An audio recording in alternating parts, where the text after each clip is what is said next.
Everyone, welcome back to my channel. कैसे हो आप लोग? उम्मीद है आप लोग बहुत अच्छे होंगे और मैं भी अच्छी हूँ। आज सबसे पहले स्टार्टिंग में ही मैं ब्लॉग स्टार्ट करने से पहले आप लोगों का जो कमेंट आता है उसमें से कुछ इंपॉर्टेंट कमेंट होते हैं जिसका रिप्लाई मैं अपने हर वीडियो में देती हूँ और वो शिक्षक नियोजन से रिलेटेड होते हैं, क्योंकि मैं समझ रही हूँ कि फ़िलहाल ये जो टॉपिक है बहुत ज़्यादा ज़रूरी है। क्योंकि जो अभ्यर्थी हैं वो उनके मन में अगर कोई क्वेश्चन चलता है तो क्वेश्चन को लेकर बहुत अधिक परेशान रहते हैं, तो उसका रिप्लाई देना बहुत ज़्यादा ज़रूरी होता है मेरे हिसाब से। आज मैं बात करने वाली हूँ जो आरएफ कैटेगरी होता है उस टॉपिक पे। बहुत सारे कमेंट्स मेरे दोनों चैनल पे आ रहे हैं कि आरएफ के बारे में थोड़ा सा क्लियर करिए, क्योंकि लोग नहीं उस चीज़ को समझ पा रहे हैं कि आरएफ कैटेगरी का लाभ किन महिलाओं को मिलता है। तो आरएफ का मतलब रिजर्व फीमेल है, ये तो हम सभी जानते हैं, लेकिन रिजर्व फीमेल का लाभ किन किन महिलाओं को मिलता है इस चीज़ को आज के वीडियो में मैं क्लियर करूँगी।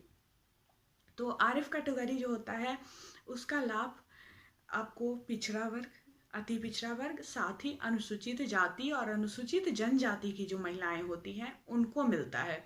जैसे उन लोगों के लिए अलग से भी सीटें रहती हैं महिलाओं के लिए, जैसे ओबीसीएफ देखते होइएगा, एससीएफ, एसटीएफ। उसके अलावा जो आरएफ होता है उसका लाभ भी उन्हीं लोगों को मिलता है जो एससी एसटी या फिर ओबीसी में आते हैं, पिछड़ा वर्ग, अति पिछड़ा वर्ग या अनुसूचित जाति और अनुसूचित जनजाति।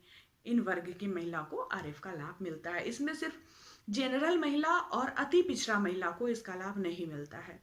ईडब्ल्यूएस का लाभ जिनको मिलता है उनको भी आरएफ का लाभ नहीं मिलता है। तो ये सीटें बहुत ज़्यादा लोगों को कंफ्यूज कर रहा था कि आरएफ जो है वो किसके लिए है, कौन सी महिला इसमें मतलब वो हो सकती है, एलिजिबल हो सकती है। तो मेरे हिसाब से आप लोगों को आपके कमेंट का रिप्लाई मिल गया होगा। और एक कमेंट जो है वो मतलब बराबर आते हैं, मैं बराबर इस कमेंट को क्लियर भी करती हूँ।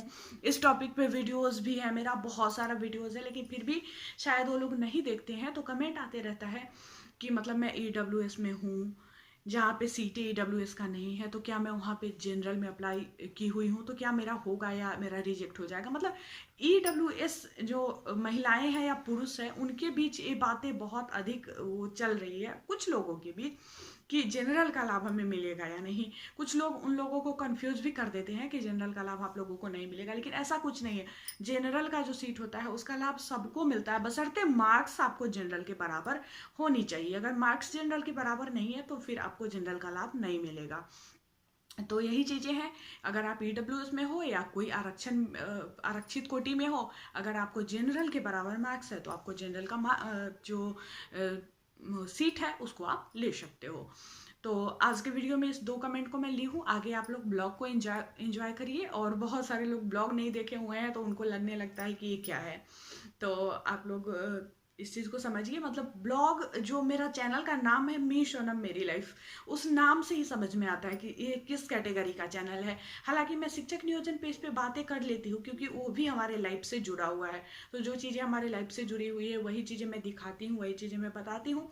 तो इस वजह से उसका चर्चा जो है वो हो जाता है मेरे ब्लॉग में भी। नहीं तो इसमें मैं वही चीज़ें दिखाती ही हूँ शुरू से लेकर आज तक। मेरा वीडियो आप देखिएगा तो कम से कम 500 वीडियोज़ अपलोड है। सारा मेरे जो मेरा निजी लाइफ है, जो मेरा लाइफ का रूटीन है, उसी को मैं दिखाती हूँ, उसी को शेयर करती हूँ। इस तरह के बहुत सारे चैनल आपको यूट्यूब पे मिल जाएंगे। जो लोग नहीं देखे हुए रहते हैं ना कि ये क्या है, तो फिर उनको थोड़ा सा वो लगता है कि क्या दिखा रही है। तो चलिए आगे ब्लॉग को एंजॉय करिए।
मैं जो गांव से सारा सामान लेके आई थी, गांव गई थी ना बीच में, तो वहाँ से जो लेके आई थी सब कुछ सही करने के बाद अब मैं रेडी हो रही हूँ। शाम में जो मैं दीप जलाने जाती हूँ तो वहाँ जाने के लिए।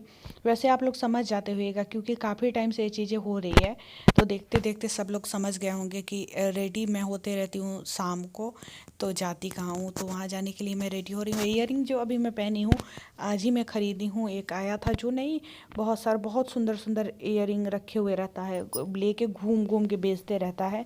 जगह जगह स्टॉल भी देखिएगा लगाए हुए रहता है, सिर्फ ईयरिंग ही उसके पास होता है और बहुत सुंदर सुंदर ईयरिंग रहता है। तो वही आया हुआ था तो मैं ख़रीदी हूँ। और इस तरह का जो जिसके नीचे लगा हुआ रहता है कलरफुल वाला, सो मुझे बहुत ज़्यादा पसंद आता है। तो मैं काफ़ी दिनों से इस तरह का ढूंढ भी रही थी जिसमें मिरर लगा हुआ हो और इस तरह से उसमें कलरफुल सब कुछ लगा हुआ हो, तो मिल गया मुझे तो मैं ख़रीद ली हूँ।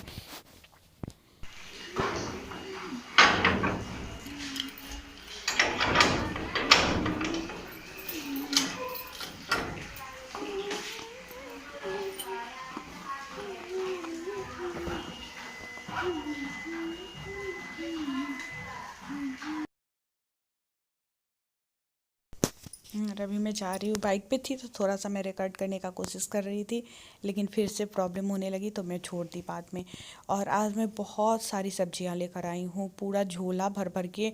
इतना हो गया था कि मुझसे उठ नहीं रहा था, जबकि बाइक पे बैठना था लेके, लेकिन थोड़ी दूर भी जो चलना होता है बाइक तक आने में, उसी में मेरा हालत ख़राब हो रहा था। फिर बाद में ये ले लिए, थोड़ी देर तक मैं रखी रही, इसके बाद फिर बाद में ये ले लिए। और मतलब मंडी में गई तो जितना भी सब्जी दिखा ना, तो जो भी हरी सब्जी दिख रहा था मन हो रहा था ले लेने का। पता नहीं मेरे साथ क्या है, जब मैं जाती हूँ सब्जी के मार्केट में कभी भी, तो सब्जियां लेने में मतलब मुझे बहुत ज़्यादा मज़ा आता है। आंवला था, गाजर था, मतलब टमाटर, आलू, प्याज, इसके बाद गोभी, पत्ता गोभी, जितना कुछ था भी मैं निकाली हूँ। सो प्याज था, प्याज ज़्यादा नहीं था, 1 ही केजी लेकर आई हूँ, ज़्यादा लेकर नहीं आई। इसीलिए नहीं लेकर आई क्योंकि झोला जो था वो बहुत भारी हो गया था, और उसके अंदर में मैं पहले हरी सब्जी डाल ली थी और उसमें भी टमाटर वगैरह भी डाल ली थी। तो मतलब डर हो रहा था कि ऊपर से अगर आलू प्याज ज़्यादा डालूंगी तो फिर अंदर का सब्जी जो है वो ख़राब हो जाएगा। तो इस वजह से मैं कम ही ली, 1 ही केजी ली, सोची बाद में फिर ले जाऊंगी। और टमाटर को मैं बाहर निकाल लेती हूँ।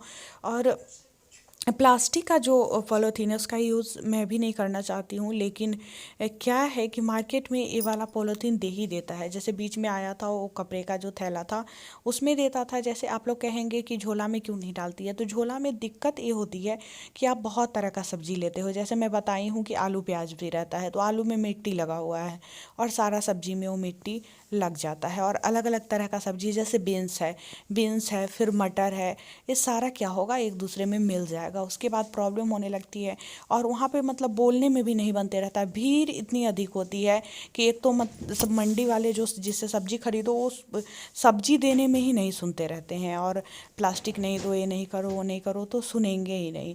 तो यही प्रॉब्लम है, नहीं तो मैं बिल्कुल नहीं चाहती कि मैं प्लास्टिक का इस्तेमाल करूँ। पिछले वीडियो में बहुत सारा कमेंट आया था कि मैम थोड़ा सा ध्यान दीजिए, और उसमें भी अगर इसका सोचे, इसके बाद जितना भी दलिया ले लो, कोई भी सामान ले लो, अभी मैं दलिया ही डाल रही हूँ इसलिए दलिया का चर्चा हो गया, दलिया ले लो, ओट्स ले लो, या कोई भी चीज़ खरीदो, सारा कुछ प्लास्टिक के पैकेट में ही आता है।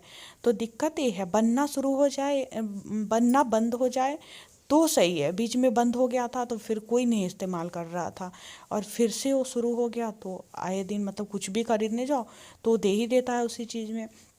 तो यही दिक्कत है, नहीं तो इस्तेमाल करना मैं भी नहीं चाहती हूँ, क्योंकि मैं भी जानती हूँ, हर एक लोग जानते हैं कि कितना नुकसानदेह है पर्यावरण के लिए। और ये नाइट का था, और इसके बाद इस सुबह का ब्लॉग है। और मैं जो रोज़ देखते हो आप लोग, एक्सरसाइज करने के लिए से मैं सीढ़ी चढ़ते रहती हूँ, उतरते रहती हूँ, क्योंकि वेट मेरा ज़्यादा हो गया है। तो वेट को कम करने के लिए मतलब ये जो एक्सरसाइज है सीढ़ी पे चढ़ना उतरना, इसमें मेरे हिसाब से बहुत अधिक थकान सी होती है चलने में चढ़ने में।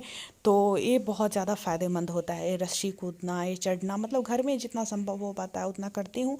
देखती हूँ आगे क्या होता है। आगे अगर कम होता है मेरा वेट, कोई फ़ायदा मुझे होता है तो मैं बताऊँगी। और मैं थक गई थी, थक के खड़ी हो गई थी। तो चलिए आज के ब्लॉग को मैं यहीं पे एंड करती हूँ, फिर मिलती हूँ आप लोगों से नेक्स्ट ब्लॉग में। तब तक के लिए बाय बाय, गुड नाइट।